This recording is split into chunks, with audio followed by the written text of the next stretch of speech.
Saudara-saudariku yang terkasih dalam Tuhan Yesus, hari ini Rabu 16 Desember 2020, hari biasa pekan ketiga Advent.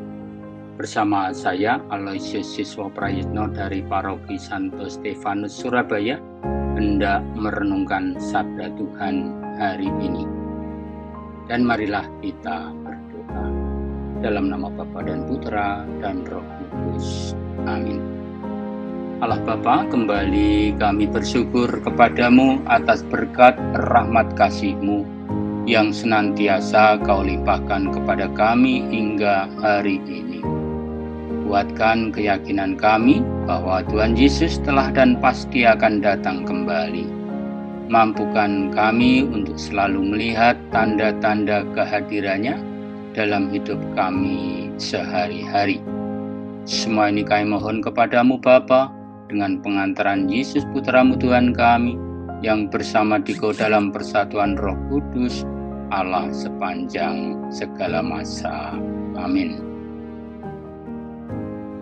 Semoga Tuhan beserta kita sekarang dan selama-lamanya.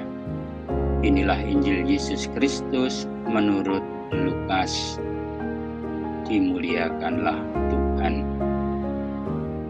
Bab 7 ayat 19 sampai dengan 23.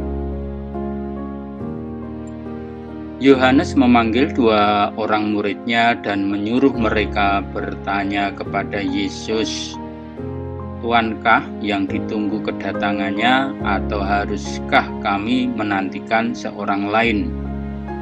Ketika kedua orang itu sampai kepada Yesus, mereka berkata, "Yohanes Pembaptis menyuruh kami bertanya, Tuankah yang ditunggu kedatangannya, atau haruskah kami menantikan seorang lain?"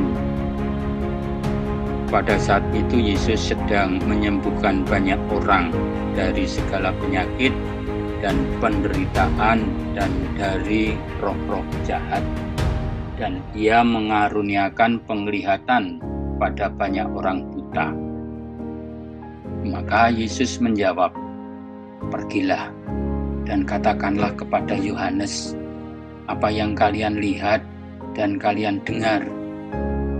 Orang buta melihat, orang lumpuh berjalan, orang kusta menjadi tahir, orang tuli mendengar, orang mati dibangkitkan, dan kepada orang miskin diberitakan kabar baik.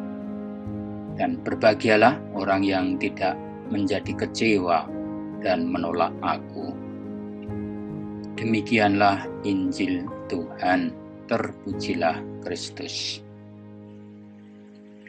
Saudara-saudariku yang terkasih, adalah hal yang wajar, lumrah, kalau kita menuntut kepastian.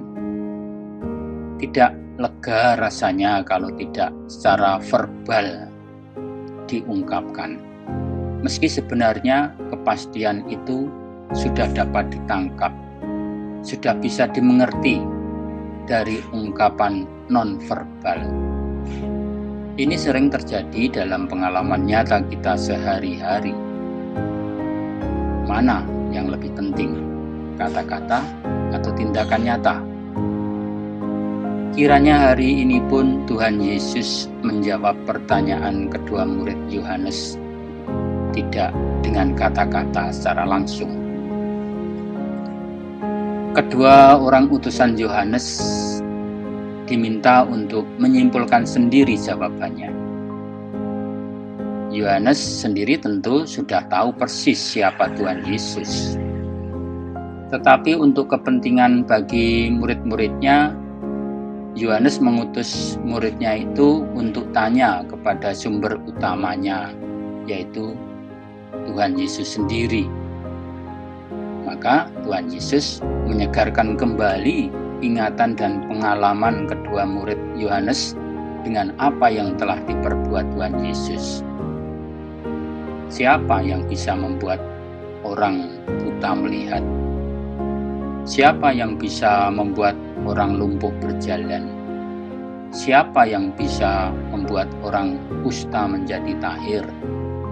Siapa yang bisa membuat orang tuli mendengar? Siapa pula yang bisa membangkitkan orang mati? Dan masih banyak mujizat-mujizat yang dilakukan Tuhan Yesus. Nah, siapa lagi kalau bukan Yang Maha Kuasa, yaitu Allah sendiri yang berkenan menyatakan dalam diri Tuhan Yesus yang bisa kita kenal dengan dekat. Maka bagi kita beruntung sebagaimana kedua murid Yohanes, kita juga bisa dengan pasti penuh keyakinan bahwa Tuhan Yesuslah yang telah datang di hati kita dan yang kita nantikan kedatangannya kembali pada akhir zaman.